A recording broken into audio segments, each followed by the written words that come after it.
My name is Kuliane Rochon-Promteb. My name is Pauline Espinosa. I'm Greta. My name is Emily. I'm 24 years old. I'm from Sweden. I currently live in New York City.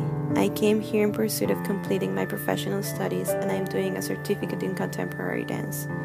I always wanted to come to New York, and finally last year I had the opportunity to move here. Dance is everywhere in New York, like even in the streets. You're free, but you can also get the education you need. It's a good mix. This is my first time working with Isid Lopez for Vortex Dance. He is an incredibly talented choreographer and dancer. He has this exquisite taste to make weirdness elegant and give it a hint of wit. He brings out the best of each dancer and their style and what they can do, and so that makes me feel very comfortable, and I'm just super excited to be on stage.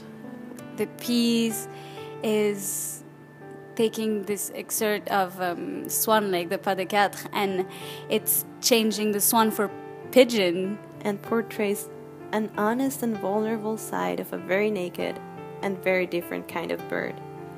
We'll be performing May 3rd and 4th as part of the Brooklyn Dance Festival. I hope you come support. You won't regret it.